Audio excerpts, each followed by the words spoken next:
Hello student, अस्सलाम वालेकुम। Student, आज का जो लेक्चर है लेक्चर नंबर 2 है हमारे साथ वीक 2 का।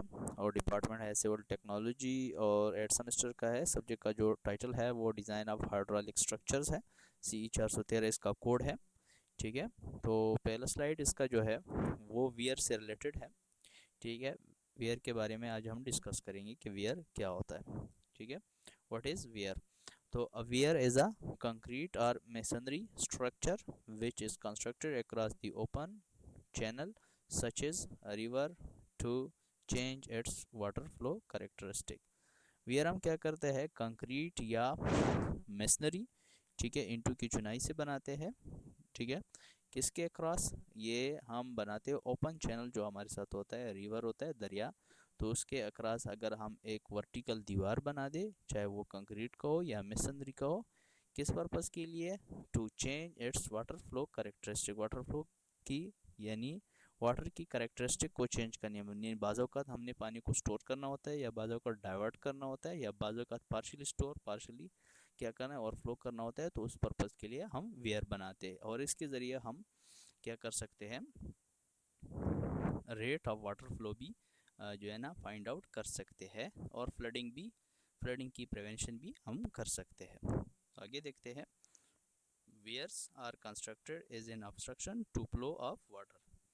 ये फ्लो ऑफ वाटर के सामने ऑब्स्ट्रक्शन यानी रुकावट पेश करता है। These are commonly use to measure the volumetric rate of water flow. ये volumetric rate of water flow भी जो है ना मेजर करता है वियर। और प्रिवेंट फ्लडिंग फ्लडिंग जो सैलाब होता है उनकी भी प्रिवेंटेशन करता है। ठीक है, एंड मेक रिवर्स नेविगेजेबल। ठीक है, और ये जो आपके साथ रिवर होता है उसके लिए बाज़ औक़ात रास्ता भी आप अगर प्रोवाइड करना है, बहरी रास्ता, तो वो भी अगर वेयर कंस्ट्रक्ट कर दे, तो वेयर कंस्ट्रक्ट करने से पानी कंट्रोल हो जाएगी, और आप बहरी जहाज़ों वगैरह के लिए रास्ता भी प्रोवाइड कर सकते हैं साइड पे। ठीक है, नेक्स्ट हमारे साथ जो है सेकंड स्लाइड, वेयर। ये वेयर है हमारे साथ। अगर आप देख ले, ये वर्टिकल दीवार है, वही दीवार जो अभी हमने बात की। तो ये वर्टिकल दीवार है, तो इसके ऊपर पानी आ रहा है। तो पानी जब आ रहा है तो कुछ पानी यहाँ पे स्टोर है, और कुछ पानी इसके ऊपर क्या कर रहा है, ओवरफ्लो कर रहा है। ठीक है, तो पार्शियली स्टोरेज है, पार्शियली ओवरफ्लो कर रहा है। ठीक है, तो इस स्ट्रक्चर को हम क्या कहते हैं, वेयर कहते हैं। ठीक है, नेक्स्ट स्लाइड की तरफ चलते हैं। अब नेक्स्ट जो हमारा टॉपिक है कोर्स कंटेंट के हिसाब से, वो डाइवर्जन वियर्स है। डाइवर्जन वियर क्या होता है, नाम से ज़ाहिर है, वो वियर जो डाइवर्जन पर्पस के लिए बनाया जाए, जो पानी को डाइवर्ट करने के लिए, मोड़ने के लिए बनाया जाए। तो diversion weirs, weir is a low obstruction that is built across a river or canal to rise the water level। Water level को राइज अप करने के लिए हम वेयर बनाते हैं, जिस तरह मैंने बता दिया थोड़ी देर पहले। और दूसरी बात यह है कि ये लो ऑब्स्ट्रक्शन होता है। ठीक है, और that is built across a river, ये दरिया के आर पार बनाया जाता है, आर केनाल के, to raise up the water level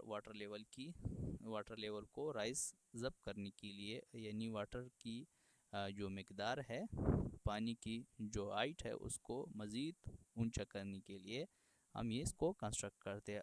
are an parallel to divert the water, और ये पानी को डाइवर्ट करता है। कौन सा, diversion weir. Two types of weirs are used to control flow, in stream weir and diversion weir. दो type की वियर हम बनाते हैं, in stream weir and diversion weir. अब देखते हैं डाइवर्जन वियर किस तरह होता है। ठीक है, तो ये हमारे साथ डाइवर्जन वियर है। अगर आप देख ले इस पिक्चर में, तो ये हमारे साथ डाइवर्जन वियर है। ठीक है, नेक्स्ट जाते हैं, टाइप्स ऑफ वियर्स है। अब weirs are classified according to different types के लिहाज से हमने उसको जो है ना इस स्लाइड में क्लासिफाइड किया है। वैसे तो वियर की बहुत सारी अकसाम है, लेकिन चंद हमने लिए हैं। नंबर 1 जो है, types of weirs based on shape of the opening. Shape of the opening के हिसाब से कितने वियर है, 3, रेक्टेंगुलर वियर, ट्रायंगुलर वियर और ट्रेपेजॉइडल वियर। इसकी डिटेल नीचे स्लाइड में मेंशन किया गया है, ठीक है। नंबर 2 जो है types of weirs based on shape of the crest, ठीक है। क्रेस्ट, बाज़ लोग को टेंशन हो जाती है कि क्रेस्ट लेवल कौन सा होता है, इसको बाज़ औक़ात टेक्निकल ज़बान में सेल्ट लेवल भी कह सकते हैं, ठीक है। क्रेस्ट लेवल या सेल्ट लेवल, जहाँ से पानी क्या करता है, पास होता है, यानी जिस हिस्से को टच करता है वियर की, उस हिस्से से जब पानी पास होता है तो उस हिस्से को क्या कहा जाता है, क्रेस्ट लेवल या silt level, sorry silt silt नहीं सेल लेवल, ठीक है, सेल लेवल, ठीक है, सेल्ट अलग टर्म है, ठीक है, उसको हम क्रेस्ट लेवल या सेल लेवल कह सकते हैं। अब शार्प क्रेस्टेड वियर है, ब्रॉड क्रेस्टेड वियर है, नैरो क्रेस्टेड वियर है और उगी शेप्ड वियर है, ठीक। नेक्स्ट जाते हैं।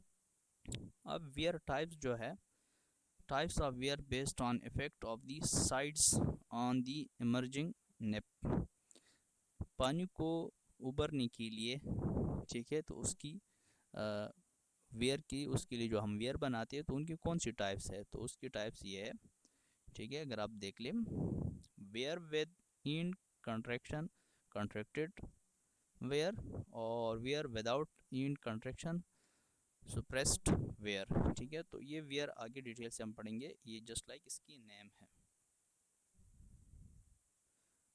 अब जिस तरह मैंने आपको थोड़ी देर पहले बताया कि इसकी डिटेल है, तो ये डिटेल हमारे साथ है।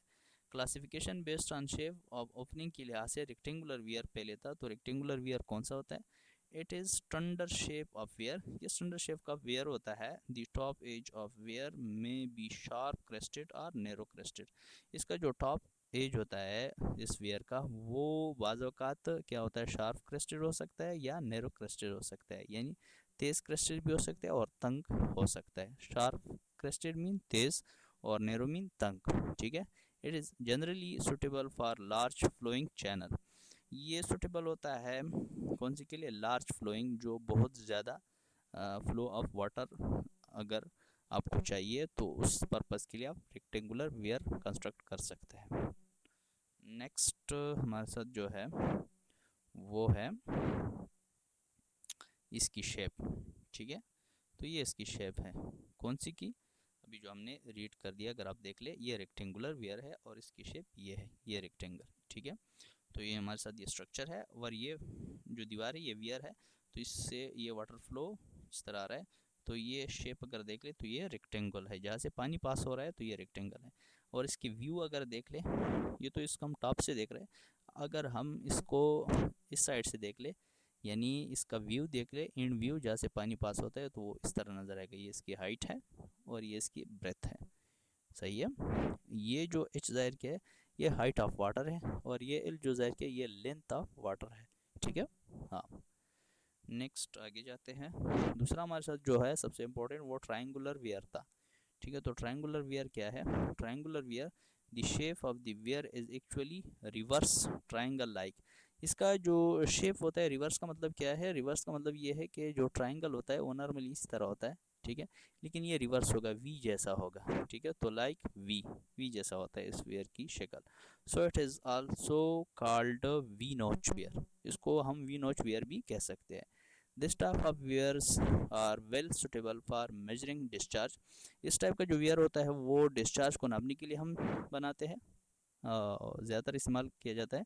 और स्मॉल फ्लो जो होता है, फ्लो ऑफ वाटर अगर कम हो, विद ग्रेटर एक्यूरेसी, और अगर हमें एक्यूरेसी ज़्यादा चाहिए हो, पानी की जो अमाउंट हो, फ्लो हो वो कम हो, और साथ में जो है ना मेजरिंग हमने करना हो, डिस्चार्ज मालूम करना हो, तो ट्रायंगुलर टाइप का वियर बनाते हैं। अब थोड़ा सा इसकी डायग्राम देखते हैं, ये इसका डायग्राम है, इसको अगर देख लिए तो ये पहले वाला जो था वो रेक्टेंगल था, तो ये पोर्शन जो था वो रेक्टेंगल है, लेकिन यहाँ पे दूसरा जो है, ये अभी जो हम डिस्कस कर रहे हैं वो ट्रायंगुलर था, तो यहाँ पे जो इसलिए ये शेप बन रहा है ये ट्रायंगुलर, ये इस तरह होगा वी जैसा, ठीक है। तो ये रिवर्स ट्रायंगल है, तो इधर अगर आप देख ले व्यू में तो आपको क्लियर नज़र आएगा, तो ये वी जैसा है, ये थीटा बन रहा है, तो ये एंड व्यू है, H height of the water है, और यहाँ पे अगर लेंथ मेंशन होता तो ये लेंथ ऑफ द वाटर होता, ये ब्रेथ ऑफ द वेयर है, ये आपके साथ टोटल क्या है, ये हाइट ऑफ द वेयर है, ये एंड व्यू है, ये इसका टॉप से हम देख रहे हैं, सही है। नेक्स्ट जाते हैं ट्रेपोजाइडल जुजन का शेप का जो वियर होता है वो किस तरह होता है, पहले इसको पढ़ते हैं। ट्रेपोजाइडल वियर जो हमारे साथ है वो है trapezoidal weir is also called as Cipolletti. Cipolletti weir इसको कहते हैं, बाज़ औक़ात इसको सेपुल्टी वियर कहते हैं, बाज़ औक़ात इसको सेपुलेटी वियर्स लोग कहते हैं। ठीक है, तो trapezoidal weir is also called as Cipolletti weir. This is trapezoidal in shape and as the modification of rectangular where with slightly higher capacity for same crest strength। ये स्लाइडली हायर कैपेसिटी के लिए बनाया जाता है, for same crest strength के लिए।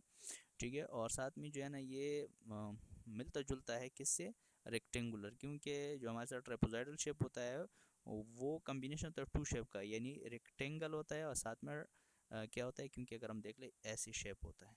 ठीक है, जो एम्बैंकमेंट का शेप होता है तो उस शेप को हम ट्रेपोजाइडल शेप कहते हैं। तो वो दो जो है ना डायग्रामों का मजमू होता है, एक रेक्टेंगल का, एक राइट एंगल ट्राइंगल का। तो इसलिए ये कह रहा है कि ये ट्रेपोजाइडल शेप जो होता है वो is the modification of rectangular. Rectangular में अगर आप मॉडिफिकेशन कर दिए तो इससे क्या हो जाएगा, ट्रेपोजाइडल वियर बन जाएगा। The sides are inclined outwards, ये आउटवर्ड्स की तरफ, बाहर की तरफ जो है ना क्या होता है, इंक्लाइंड होता है विद स्लोप 1:4। 1:4 का मतलब है 1 हॉरिजॉन्टल होता है, 4 वर्टिकल होता है।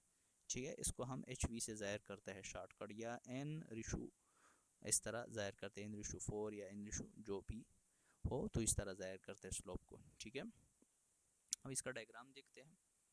ये इसका डायग्राम है। ठीक है, तो बेस से आपके साथ क्या है, रेक्टेंगल है, और साइड से ये स्लोप है। ये स्लोप कितना था, 1:4 था। ठीक है, 1:4 का मतलब क्या था कि 1 आपके साथ, अब देख ले, ये 1 आपके साथ हॉरिजॉन्टल था और 4 जो था वो क्या था, वर्टिकल था। तो ये आपके साथ जो शेप ये बन रहा है, ये कौन सा शेप है, ये आपके साथ ट्रेपेजॉइडल शेप। इधर अगर आप देखिए तो आपको क्लियर हो जाएगा, ये इसकी लेंथ है, ये इसकी हाइट है। अब यहाँ से अगर आप देख ले तो यहाँ तक, तो ये आप क्या है, ये रेक्टेंगल है, और यहाँ पे अगर लाइन खींचे और इसके साथ मिला दे तो ये आपके साथ क्या बन जाएगा, ये राइट एंगल ट्राइंगल। इस साइड से भी राइट एंगल ट्राइंगल। तो इसका जो हम फार्मूला इस्तेमाल करते हैं, sum of the parallel side divide by 2 multiply by depth, या a plus B divide by 2 multiply by height का फार्मूला भी हम इस्तेमाल करते हैं, या बाज़ औक़ात BD प्लस SD स्क्वायर का फार्मूला भी हम इसके लिए इस्तेमाल कर सकते हैं। ठीक है, तो ये वाटर फ्लो कर रहा है, और ये इसका ऊपर से अगर आप देख ले तो ऐसे नज़र आएगा साइड, और ये आपको जो है ना इंड व्यू जो है वो ये है। ठीक है, आपके साथ नेक्स्ट स्लाइड की तरफ चलते हैं। Classification according to shape of the crest, crest level के हिसाब से उसकी क्या है।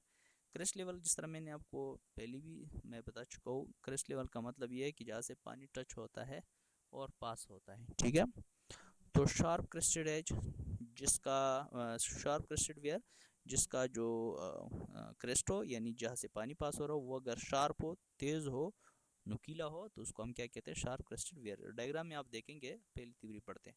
नंबर 1 पॉइंट जो है, दी crest of the weir is very sharp such that the water will springs clear of the crest, जिसमें पानी जो होता है वो क्लियर नजर आता है, इसके किनारे से इससे ओनली टच होता है और पास होता है। the weir plate is beveled, beveled mean slope type होता है। ठीक है, स्लोप टाइप होता है क्योंकि इसका जो एज होता है वो इस तरह, अगर देख ले तो ये डायग्राम है, ये जो है ना ये सबसे पीक पॉइंट है, तो ये इसका क्या है, बेविल्ड है। बेविल्ड टाइप मींस ये स्लोप वाइज है, इसलिए इसने कहा है bevelled. Bevelled mean slope wise.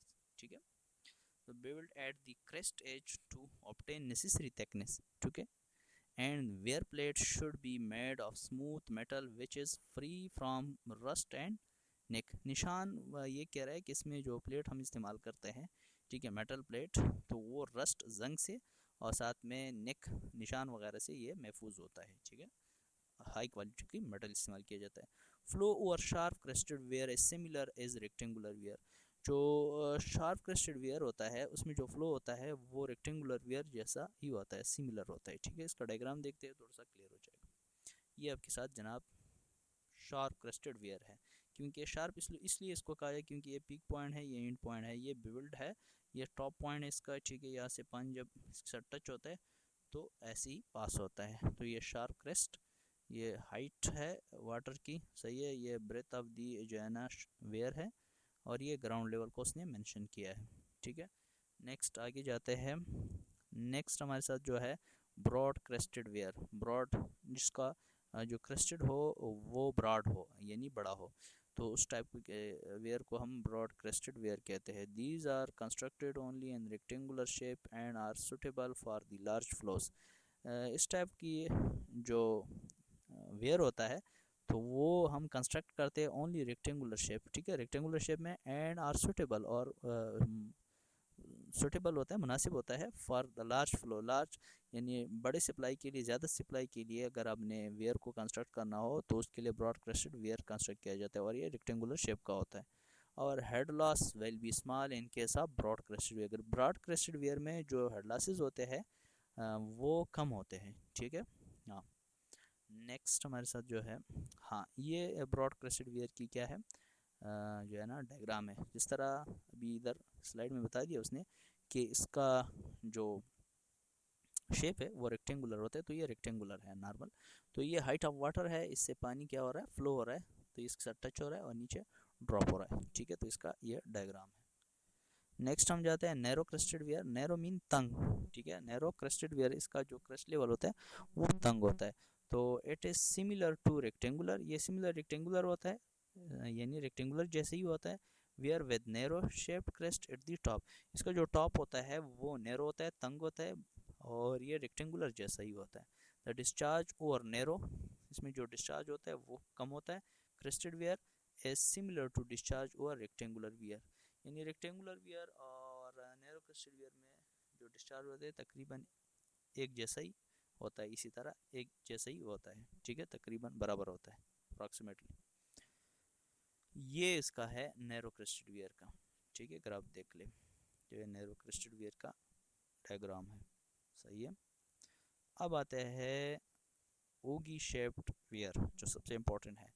Generally ogee shaped weir are provided for the spillway of a storage dam. अब ओगी शेप का मतलब क्या है, ओगी शेप का मतलब ये है, इसमें इसने एक बात बताई है कि स्पिलवे, स्पिलवे क्या है, पहले स्पिलवे को सीखते हैं। स्पिलवे का मतलब ये है कि जब हम डैम बनाते हैं तो बाज़ का डैम में पानी ज़्यादा हो जाता है, तो फिर हम क्या करते हैं, एक साइड से पानी के लिए रास्ता खोल देते हैं टॉप से, यानी डैम के टॉप से फिर पानी क्या होता है इसके ऊपर ओवरफ्लो करता है, और जो जगह हो, ठीक है, चैनल हमने बनाया तो उसमें फिर क्या करता है, फ्लो करता है। यानी फॉर एग्जांपल ये हमने एक डैम, हमारे साथ डैम है, तो इसमें से पानी ज़्यादा हो गया तो फिर हम क्या करते हैं, उस पानी को रिलीज़ करते हैं, ठीक है, प्रॉपर तरीके से। तो ऊपर से जब पानी इसके ऊपर फ्लो कर दे एक साइड के किनारे के, तो उस जगह को हम स्पिलवे कहते हैं। तो generally ogee shaped weirs are provided for the spillway of storage dam. Storage dam जो होता है तो वहाँ पे अगर हम ने जो है ना पानी ज़्यादा हो गया तो हम, लाजमी बात है, पानी को रिलीज़ करेंगे टॉप से, तो आहिस्ता आहिस्ता वो बहेगा, ठीक है। तो उस टाइप के लिए हम क्या करते हैं, ओगी शेप्ड वेयर बनाते हैं। The crest of the ogee weir slightly rises and falls into parabolic form, इसका जो क्रेस्ट लेवल होता है वो स्लाइटली राइज और फॉल होता है पैराबोलिक शेप जैसा, ठीक है। फ्लो और ogee weir is also similar to flow और रेक्टेंगुलर वेयर, रेक्टेंगुलर वेयर और ओगी वेयर में तकरीबन सिमिलरिटी होती है, सही है, फ्लो ऑफ वाटर में, दोनों में। नेक्स्ट जाते हैं जी, ओगी शेप वेयर ये हो गया। अच्छा, तो ये ओगी शेप वेयर है, सही है, अब देख ले। इसके बाद नेक्स्ट हमारे साथ जो है, हाँ, classification based on in contraction, जो ऊपर जितनी भी हमने डिस्कस कर दिया शॉर्टकट वो सारे हमने अभी डिटेल पढ़ ली, तो ये सबसे लास्ट है, ठीक है। तो कॉन्ट्रैक्टेड वियर है और सुप्रेस्ड वियर है, ठीक है। तो कॉन्ट्रैक्टेड का मतलब ये है, कॉन्ट्रैक्ट का मतलब है सुकड़ना, ठीक है। तो कॉन्ट्रैक्टेड वियर किस तरह होता है डायग्राम में भी देखेंगे, लेकिन पहले थियोरी पढ़ते हैं। The crest is cut in the form of नोच and then it's similar to rectangular where head loss will occur in this type। इसमें कह रहा है कि हेड लॉस occur होते हैं, क्यों, क्योंकि इसका जो क्रेस्ट होता है वो कट अप किया जाता है फॉर्म ऑफ नोच जैसा हो जाता है इसका, यानी जिसका जो क्रेस्ट लेवल होता है वो नोच जैसा होता है, and then similar to rectangular weir, similar rectangular जैसा होता है, हो जाता है, और इसमें हेड लॉसेस अकर हो जाते हैं। और दूसरा है suppressed weir, the crest is running all the way across the channel, channel जैसा ही होता है, इसका जो क्रेस्ट लेवल होता है इसको तंग नहीं किया जाता है, so head loss will B negligible, इसमें जो हेड लॉसेस होते हैं वो फिर निग्लेजिबल किया जाता है, यानी नज़रअंदाज किया जाता है, इतनी ज़्यादा नहीं होते हैं। ठीक है, तो इसमें कॉन्ट्रैक्ट किया जाता है जो क्रेस्ट लेवल होता है, तो इस वजह से फिर हेड लॉसेस पैदा हो जाते हैं, और इसमें जो सुप्रेस्ड ईयर होता है तो उसमें क्रेस्ट लेवल को कॉन्ट्रैक्ट नहीं किया जाता है, तो इसलिए उसमें हेड लॉसेस पैदा नहीं होते। तो नेक्स्ट स्लाइड की तरफ जाते हैं। ये हमारे साथ है कॉन्ट्रैक्टेड रेक्टेंगुलर, क्योंकि इसका बी जो होता है बी, ठीक है, वो लेंथ ऑफ द वाटर से क्या होता है, ज़्यादा होता है। ठीक है, तो डेफिनेटली क्योंकि ये इसका वाटर वे का ये लेवल था, ठीक है, तो हमने क्या कर दिया, कॉन्ट्रैक्ट कर दिया, तो लाजमी बात है हेड लॉसेस तो पैदा होंगे। और दूसरी बात ये है कि ये आपके सुप्रेस्ड रेक्टेंगुलर जो था इसका लेंथ और ब्रेथ सेम है, तो इसमें हेड लॉसेस पैदा नहीं होंगे, जिस तरह ये बता रहे हैं the crest is running all the way across the channel so head losses will be negligible, तो इसमें जो हेड लॉसेस होंगे वो निग्लेजिबल तस्वर किए जाएंगे। ठीक है, तो हाँ, कंपोनेंट्स ऑफ डाइवर्जन, जी जी, components of diversion head work, diversion head work, sir यहाँ पे हमने थोड़ा सा गलती किया, ये हमारे साथ, हाँ सही हो गया। ठीक है, components of diversion head works, तो ये इसके कंपोनेंट्स, ये डायग्राम हमने ऑलरेडी डिस्कस किया है पहले लेक्चर में, तो इसको दोबारा दोबारा इसकी डिस्कस करने की ज़रूरत नहीं है, तो क्योंकि हमने एक दफ़ा ऑलरेडी डिस्कस किया है इसको। ठीक है, ये दूसरा डायग्राम है, ये डायग्राम हमने ऑलरेडी पहले लेक्चर में डिस्कस किया है। अब केनाल हेड रेगुलेटर क्या होता है, इसको थोड़ा सा अगर देख लें, ठीक है, कि ये क्या होता है। सो केनाल हेड रेगुलेटर, तो इसमें है केनाल हेड रेगुलेटर क्या होता है, इसकी डिफिनीशन ये है, a canal obtains its share of water from the pole behind a barrage through a structure called canal head regulator। Canal head regulator हम इसलिए कंस्ट्रक्ट करते हैं ताकि हमारे साथ जो वाटर सप्लाई वो कंट्रोल मकदार में हो। बाज़ औक़ात नहर के लिए ज़्यादा पानी की ज़रूरत होती है और बाज़ औक़ात कम पानी की, तो कैनाल हेड रेगुलेटर जब हम कंस्ट्रक्ट कर देते हैं तो इसके ज़रिए हम ये कंट्रोलिंग करते हैं कि ज़्यादा पानी ज़रूरत हो तो ज़्यादा पानी छोड़ते हैं और कम पानी ज़रूरत हो तो कम पानी छोड़ते हैं। तो ऐसे हेडवर्क को कैनाल हेड रेगुलेटर कहा जाता है। ठीक है, through structure called canal head regulator, यानी share of water from the pool behind, जो पोल होता है, जो जहाँ पे पानी आपने स्टोर किया होता है, रिजर्वायर जो होता है, behind a barrage through a structure called canal head regulator. ठीक है, तो ये इसकी है डिफिनीशन।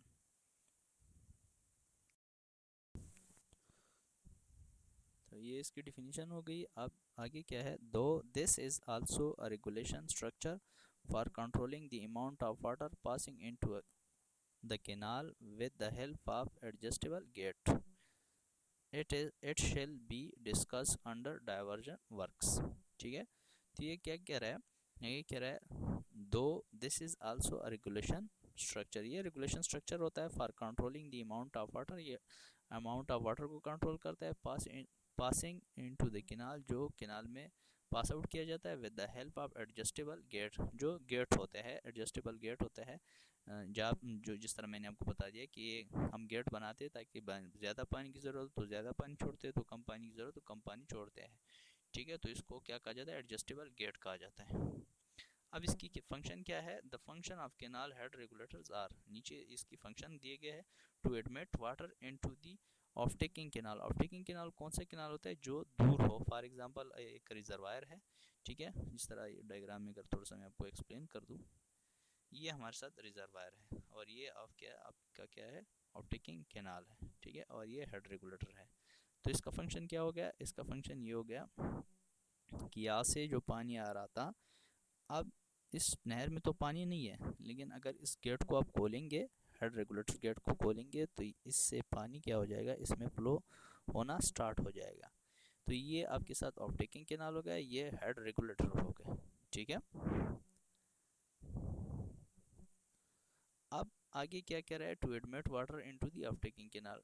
ऑफ टेकिंग कैनाल में वाटर को एडमिट करना, यानी उसमें सप्लाई शुरू करना। To regulate the supplies into the canal, supply जो है पानी की जो सप्लाई है वो उसको रेगुलेट करना। रेगुलेट मीन कम और ज़्यादा आप कर सकते हैं इसके ज़रिए, ठीक है। किसके ज़रिए, हेड रेगुलेटर के ज़रिए। अब to indicate the discharge passed into the canal from design discharge formula and observed head of water on the crest, ठीक है। तो अब डिस्चार्ज वगैरह अगर आपने फाइंड आउट करना है तो वो भी आप फाइंड आउट कर सकते हैं कितना पानी पास आउट होता है। To control the silt entry into the canal, silt entry को कंट्रोल करना, ये भी आप कंट्रोल कर सकते हैं हेड रेगुलेटर के ज़रिए, ठीक है। तो ये इसका फंक्शन है, ये सारे इनके मकासद है, ये फंक्शंस है, ठीक है। आप ये काम कर सकते हैं अगर आप हेड रेगुलेटर कंस्ट्रक्ट कर दें, ठीक है। ये आपके साथ कैनाल रेगुलेटर है, ठीक है। अगर आप ये देख ले तो ये आपके साथ मेंशन किया, ये गेट है, ठीक है। साथ में ये जो ब्लैक ब्लैक नज़र आए ये पेयर है आपके साथ, और साथ में ये होल जो है ये क्या है, ये, और ये बटमेंट है। अब ये क्रॉस रेगुलेटर है, क्रॉस रेगुलेटर, और ये हेड रेगुलेटर उसको कहा है, ठीक है, क्योंकि ये नहर में पानी, ऑफ टेकिंग कैनाल में पानी डिस्ट्रीब्यूट कर रहा है। इसको डिस्ट्रीब्यूटर भी कहते हैं या चैनल भी कह सकते हैं। और ये का क्या है, मेन कैनाल है, इसको पेरेंट कैनाल भी कहा जाता है। पेरेंट कैनाल या मेन कैनाल बोथ आर कह सकते हैं। इसमें अभी आएगा कि पेरेंट कैनाल, पेरेंट कैनाल क्या होता है, पेरेंट कैनाल को मेन कैनाल भी कह सकते हैं। और ये हमारे साथ क्या है, डिस्ट्रीब्यूटरी चैनल है, तो इसको ऑफ टेकिंग कैनाल भी कह सकते हैं। यहाँ पे हमने हेड रेगुलेटर बनाया, क्यों, क्योंकि ज़्यादा और कम पानी अगर आपको चाहिए तो आप इस जगह से कंट्रोल कर सकते हैं, ये हेड रेगुलेटर है, ठीक है। और ये आपके साथ क्रॉस रेगुलेटर है, ठीक है। क्रॉस क्यों है, क्योंकि ये मेन कैनाल के दरमियान में दिया है, इसलिए इसको क्रॉस रेगुलेटर कहा जाता है। इसको हेड क्यों कहा जाता है, क्योंकि ये नहर यहाँ से स्टार्ट हो रहा है और यहाँ से ये टू भी कंटिन्यू है। रिजर्वायर, मेन रिजर्वायर तो ये है अब इस जगह में, ठीक है, तो इसलिए।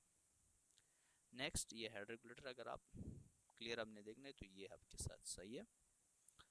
नेक्स्ट अगर आप जाए आगे, कैनाल रेगुलेशन क्या होता है, कैनाल रेगुलेशन वर्क्स क्या होते हैं, the structure constructed to regulate the flow into the canal network are called as canal regulators. ये कह रहे हैं कैनाल रेगुलेशन वर्क्स क्या होता है, कैनाल रेगुलेशन वर्क्स वो वर्क्स होते हैं जो फ्लो ऑफ वाटर को कंट्रोल करता है, किसमें, कैनाल में। कैनाल का जो नेटवर्क होता है, जितनी भी कैनाल है, तो उसमें पानी की सप्लाई को कंट्रोल करने के लिए जो आप स्ट्रक्चर बनाते हैं उस स्ट्रक्चर को कैनाल रेगुलेशन वर्क्स कहा जाता है, ठीक है। अब कैनाल हेड रेगुलेटर इसमें पहला है, इस तरह डिस्कस भी किया लेकिन दोबारा आ रहा है, तो देखते हैं। The structure of constructed to divert the water from the reservoir into the main canal is called head regulator. Head regulator क्या है, हेड रेगुलेटर वो स्ट्रक्चर होता है जो पानी को डाइवर्ट करता है, मोड़ता है, कहाँ से, the water from the reservoir, reservoir से, रिजर्वायर क्या है, रिवर है या मेन कैनाल है, जो भी है, ठीक है, into the main canal is called head regulator. अब इधर कह रहे हैं फ्रॉम द रिजर्वायर, तो इधर रिजर्वायर आपके साथ फॉर एग्जांपल दरिया है, तो वो स्ट्रक्चर जो दरिया से मेन कैनाल तक पानी को डाइवर्ट करता है उस स्ट्रक्चर को हम क्या कहते हैं, कैनाल हेड रेगुलेटर कहा जाता है। आप क्लियर हो गए होंगे कि कैनाल हेड रेगुलेटर कौन सा स्ट्रक्चर होता है, वो स्ट्रक्चर होता है जो दरिया से पानी मेन कैनाल तक क्या करता है, डाइवर्ट करता है, तो उस जगह में जो स्ट्रक्चर हम बनाते हैं उस स्ट्रक्चर को कैनाल हेड रेगुलेटर कहा जाता है। अब इसकी फंक्शन क्या है, फंक्शन ऑफ हेड रेगुलेटर क्या फंक्शन है इसकी, is to control the entry of water from reservoir. तो रिजर्वायर से जो पानी मेन कैनाल में ट्रांसफ़र हो रहा है तो उसको कंट्रोल करना, यानी function of head regulator is to control the entry of water from reservoir. Reservoir से जो पानी मेन कैनाल में क्या हो रहा है, ट्रांसफ़र हो रहा है, तो उसको कंट्रोल करना, ये काम है किसका, कैनाल हेड रेगुलेटर का। अब to serve as meter for measuring discharge, measuring discharge को नापने के लिए भी आप स्ट्रक्चर को बाज़ औक़ात इस्तेमाल किया जाता है, डिस्चार्ज भी आप नाप सकते हैं, ठीक है। नेक्स्ट हमारे साथ है रेगुलेशन वर्क्स, ये तो हम ऑलरेडी डिस्कस कर चुके हैं, लेकिन फिर मैं लाइटली आपको बताता हूँ। Any structure constructed to regulate the discharge, full supply level or velocity and canal is known as regulation works. Regulation works क्या होते हैं? इसके कई फंक्शन हो गए। रेगुलेशन वर्क्स वो वर्क्स होते हैं जो पानी फुल सप्लाई लेवल को, वेलोसिटी को, ठीक है, और साथ में जो है ना डिस्चार्ज को रेगुलेट करता है, उसी स्ट्रक्चर को, उन सारी स्ट्रक्चर को रेगुलेशन वर्क कहा जाता है। अब टाइप्स ऑफ लोकेशन इसकी क्या है? Number 1 head regulator. Head regulator or head sluice, इसको भी कह सकते क्योंकि ये गेट होता है, गेट टाइप का होता है। तो head barrage or weir or dam में बनाते हैं, ठीक है। क्रॉस रेगुलेटर क्या बनाते हैं? On parent canal. Parent canal mean main canal, ठीक है। जिस तरह मैंने बता दिया थोड़ी देर पहले कि पेरेंट कैनाल को हम मेन कैनाल भी कह सकते हैं, तो क्रॉस रेगुलेटर वहाँ पे हम बनाते हैं, ठीक है। क्यों आप कहते हैं कैसे? देखो अगर आप थोड़ा सा स्लाइड में देख ले तो आपको क्लियर हो जाएगा। देखो ये मेन कैनाल है, तो मेन कैनाल में हमने क्या बनाया? क्रॉस रेगुलेटर, ठीक है। तो ये है आपके साथ उसका। अच्छा, डिस्ट्रीब्यूटर हेड रेगुलेटर में, ठीक है, distributary head regulator, head regulator हम किस तरह बनाते हैं? On off taking canal. आप कहते हैं कैसे? अब थोड़ा सा डायग्राम देख ले तो आपको क्लियर हो जाएगा। देखो ऑफ टेकिंग कैनाल में हम क्या बनाते हैं? हेड रेगुलेटर हम बनाते हैं। ऑफ टेकिंग कैनाल में क्या बनाते हैं? Head regulator. तो head regulator of taking canal बनाते हैं, क्रॉस रेगुलेटर हम मेन कैनाल में बनाते हैं, ठीक है। ये डिफरेंस है। अच्छा आगे अगर जाए, अच्छा ऑफ टेकिंग कैनाल कौन सा? दूर जो होता हो, ऑफ टेकिंग जो दूर हो, ठीक है, जहाँ पे आपने पानी सप्लाई करना हो रिजर्वायर से। कैनाल फॉल क्या होता है? Among sorry along parent canal और ऑफ टेकिंग कैनाल के साथ हम कैनाल फॉल बनाते हैं, ठीक है। को जाल कहा जाता है उर्दू में, ये फिर नेक्स्ट टाइम डिस्कस करेंगे, ठीक है, क्योंकि अभी ये कोर्स कंटेंट में मेंशन नहीं किए गए। कैनाल स्केप क्या होता है? On any type of canal में हम कैनाल स्केप बनाते हैं। कैनाल आउटलेट क्या होता है? ऑन डिस्ट्रीब्यूटिंग कैनाल, ठीक है। डिस्ट्रीब्यूटिंग कैनाल में हम कैनाल आउटलेट बनाते हैं। नेक्स्ट आगे प्रमोट होते हैं। इंट्रोडक्शन कैनाल हेड रेगुलेटर के फिर से canal obtains its share of water from the pole behind a barrage through a structure called a canal head regulator। तो ये हम ऑलरेडी डिस्कस कर चुके हैं पहले। तो also a regulation structure for controlling the amount of water passing into the canal, ठीक है, डिस्कस कर चुके हैं। in the lesson attention focus on structure that regulates the discharge and maintain the water levels within a canal work। Already ये चीज़ें discuss कर चुके हैं। अब सिल्ट कंट्रोलिंग आ रहा है। सिल्ट कंट्रोलिंग क्या है? ये सबसे इम्पोर्टेंट जो हमारे साथ टॉपिक है, silt controlling. Silt controlling work क्या होता है? The entry of silt into canal which takes off from headworks can be reduced by constructed certain, ठीक है, specially works called silt controlling. कह रहे हैं कि अगर सिल्ट कंट्रोलिंग वर्क्स हम कर ले तो हमारे साथ जो रिजर्वायर से कैनाल में जो सिल्टिंग आ रही है, सिल्ट आ रहा है, वो अगर हमने कंट्रोल करना है तो हम सिल्ट कंट्रोलिंग स्ट्रक्चर बनाएंगे। अगर हमने नहीं बनाया तो वो रिजर्वायर एलुवियल जो रिजर्वायर होते हैं, तो वहाँ से जो सिल्टिंग आ रही है वो अगर कैनाल में चला जाए तो कैनाल का सेक्शन इससे तंग हो जाता है, जिससे पानी की सप्लाई कम हो जाती है, कमांड एरिया भी इसका कम हो जाता है, तो कई ज़्यादा इसके नुकसान होते हैं। तो इससे बचने के लिए हमने सिल्ट कंट्रोलिंग करनी चाहिए और साथ में सिल्ट रेगुलेशन वर्क बनानी चाहिए, ठीक है। तो ये इसका थीम ये है। नेक्स्ट, ठीक है, सिल्ट कंट्रोलिंग में फिर आता है डाइवर्जन हेडवर्क में serve as silt regulator into the canal due to the obstruction the velocity of the river decrease and silt settles at the bed। ये कह रहा है डाइवर्जन क्या होता है? डाइवर्जन हेडवर्क, डाइवर्जन हेडवर्क में सर्व एज सिल्ट रेगुलेट्स, ये silt को रेगुलेट करता है इनटू द चैनल में due to the obstruction the velocity, ठीक है, जो वेलोसिटी में जो ऑब्स्ट्रक्शन आता है of river decrease and silt settle at the bed. अगर आपके साथ वेलोसिटी ज़्यादा हो तो डेफिनेटली आपके साथ पानी में वो जो मवाद है, सिल्ट है, वो सस्पेंडेड हालात में होंगे, वो नहीं बैठेंगे। अगर वेलोसिटी कम हो जाए तो वो मवाद क्या हो जाएंगे? नीचे बैठ जाएंगे, इसकी सेटलमेंट हो जाएगी, ठीक है। तो ये है इसका फंक्शन। नेक्स्ट ये पिक्चर है, आप देख सकते हैं। बस ये लास्ट था वीडियो का, तो उम्मीद करता हूँ आपको क्लियर हुआ होगा ऑल द टर्म्स, ठीक है। इजाज़त चाहते हैं। थैंक यू, अल्लाह हाफिज़।